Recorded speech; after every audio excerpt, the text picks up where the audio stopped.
Hey there, Steve. How are we doing today?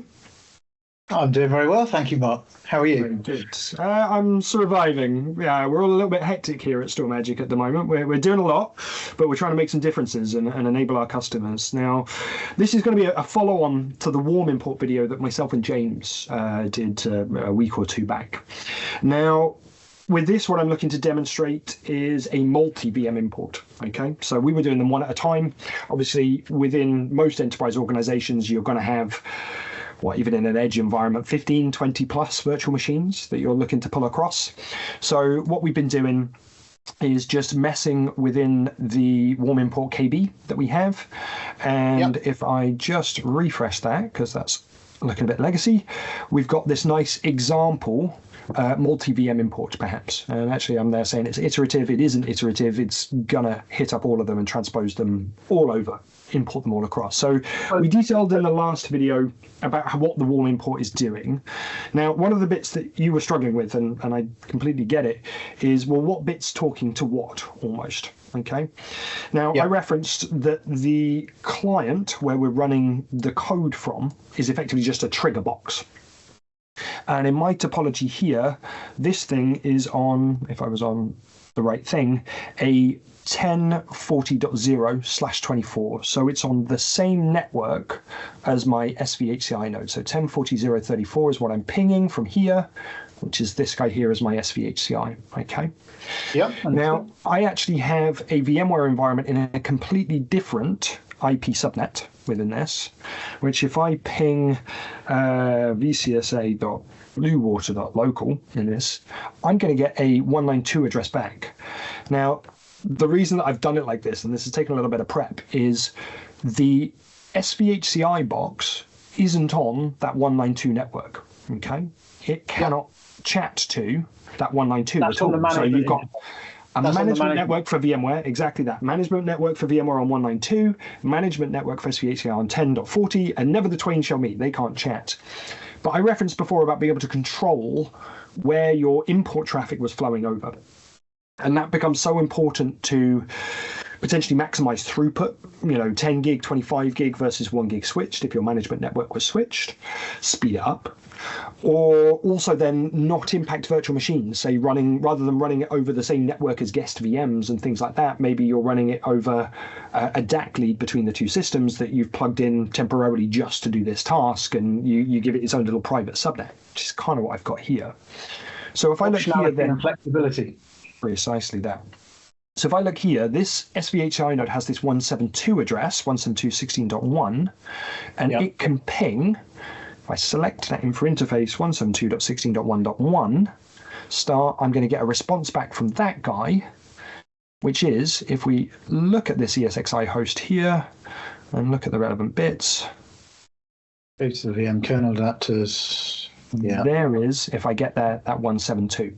So they can't chat over that management, but I have this separate private network that I'm intentionally forcing that warm import to go over so that I don't impact anything else. Okay, all making sense? Making sense. Cool. So what I also have then within this setup, and I've been really, really cheeky and lazy, is a Windows 2025 VM that we used from our last video. And I've literally just cloned that out a number of times such that I can then pull across multiple. And if I have a look at my quick bit of code that is effectively a copy and paste out of that article, but I've changed my guest VM names, I'm specifying here each of the VMs that I want to pull across. That in my production environment is going to be, DNS1, domain controller 2, CRM 3, SCADA system 4, whatever it might be. That you're going to have those different VM names, and it's literally the VM name as it appears in the vCenter inventory, in the VMware inventory. I'm specifying within these switches my management interfaces to the SvHCI, and it's the SvHCI, not my trigger box, the SvHCI node that is talking to the ESX over that 172. So for my vSphere hostname, I punch in that 172, and then I'm just pulling them across as unprotected because I'm on a single SvHCI node.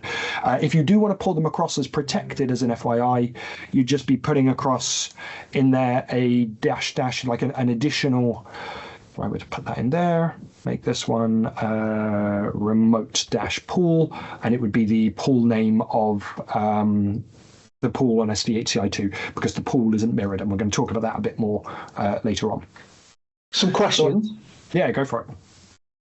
Is there a limitation on the number of virtual machines that you can pull across? I know we have a protected number of virtual machines as 50. So in theory, could we bring 50 virtual machines across in that list? Correct. And those are sort of artificial limits that we have in place on the product today. When SvHCI starts going multi-node, those limits will absolutely increase. So we're very much focused on edge robo environments at the moment. 50 is a pretty big number for an edge environment, but that limit will increase, and there is no limit to the number of VMs that you could import. The limit would be down, as you say, to the number that you can power on, and that 50 VM limit, you can have more in there. You're only going to be able to power on the 50. That's all. So you could have more on the box, but it's what you can power on. The other question I got is, obviously we're mirroring the virtual machine disks, so there would be, depending on the usable capacity that we have or the size of the pools that we've got on each side, we'd have to ensure that we've got enough disk space. But I mean, if we've spec'd it outright, we would know that anyway. What about? You raise a fair point, Steve. Sorry to interrupt you, but your disks are thick provisioned within SvHCI. Again, we've tried to keep it very much as simple as possible. So there's no thin provisioning in there today. So you need to be able to spec the system and accommodate for the fact that storage is going to be hard assigned.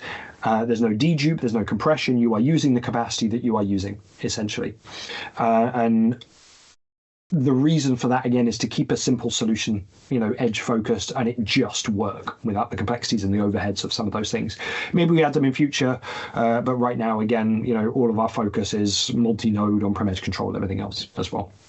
So yeah, hard assigned memory, hard assigned disk, but CPUs you can over assign, just as an FYI.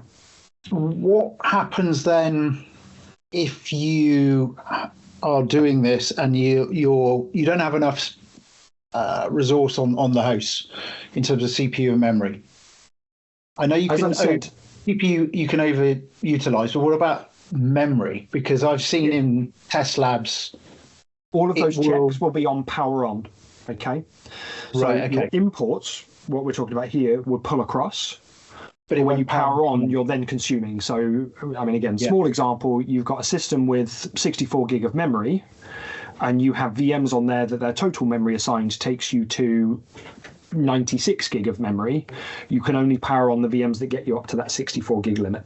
Yeah, and I've seen this in a very small nested environment that I've got, where I was in a failover scenario, and I failed one of the nodes. Virtual machine came across. It already had 2 virtual machines running. It was a very small environment, and I couldn't understand. It didn't have it. It came across, but it said it cannot power up, not enough memory, system memory. So increase the memory on the host, and everything was fine after that. So yeah, that just clarifies that.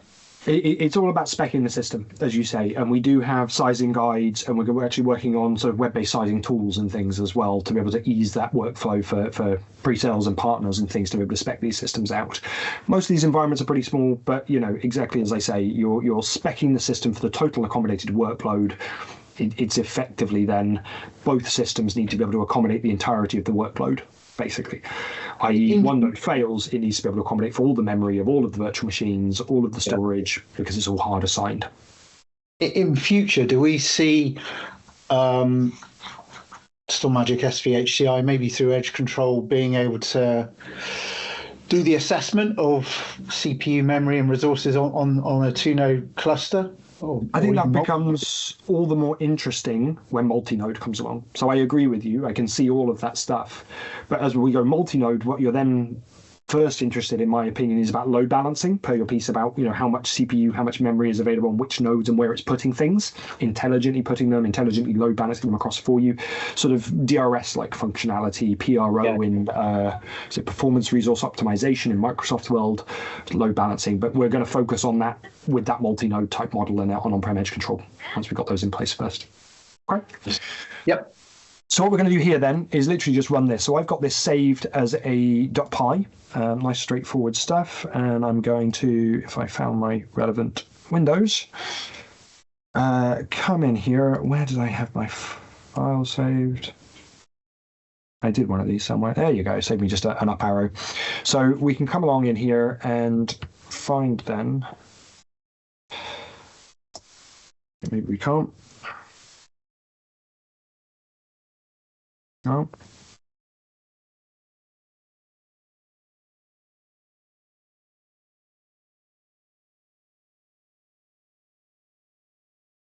There you go. There's my multi-VM import. We're going to go python./multi-VM import to run that file. So literally, I have this file. Okay. So it's just calling that file and running it. This script on the desktop, as we can see here, and I'm just running it via the command line here. We hit our key press here. We should start to see some magic happen as each of those different tasks for each of those different VMs comes across. And it's literally just working its way through the list. You can see 1, 2, 3. I ordered it in a nice way for my own, node number 1, 2, 3, 4, 5. It's stepping its way through. And we can also then see that triggering. I got to the right page in SvHCI on my GUI here as those warm imports start to be triggered in there. So running. So fundamentally, I guess these in this example, these are coming across as unprotected. As unprotected because I didn't specify that additional switch of the remote pool. So, and this node isn't clustered. So again, SvHCI, you can run it as a single node. To make that real, I have a customer that is running a single node SvHCI with about 20 terabytes for 2 video surveillance VMs as just video capture. They don't need it highly available. And then they have a smaller environment that's about 6 terabytes on a couple of nodes that runs a bunch of retail store applications that they do want that high availability for. So this is just a single node, and then they've got that 2-node cluster. This is as if it's behaving in that single node world and importing those VMs across. And again, let's make this a little bit more real. The powerful thing here is being able to import them as unprotected. Say you're doing sort of staggered node rebuild type stuff, then build your second node to an SvHCI and then protect the VMs after the fact. So once you've got them into an SvHCI world, you can non-disruptively protect them and unprotect them and do all that good stuff, essentially.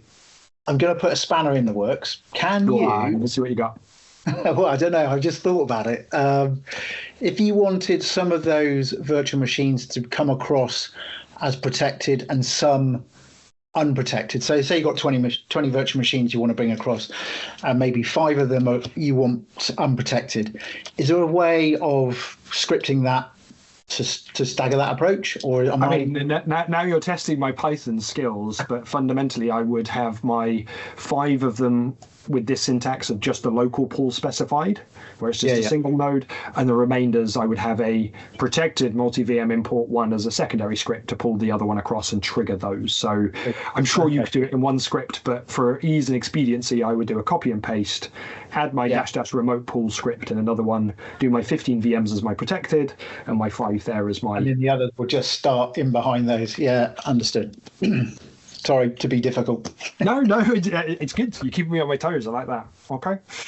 Okay. Well, so again, thanks for listening to me there, Steve. The whole principle here, multi-VM import. So not only is it warm import with those VMs live, all in production, with a principle of enabling these things sitting there for a month, for example, before you then choose your cutover period, whenever your downtime window is, being able to do unprotected and protected, and being able to do multiple at once. So a really powerful tool there to be able to enable that transition out of VMware into an SvHCI world. So yeah, thanks for listening. Really appreciate it. Thank you. Thanks, Mark.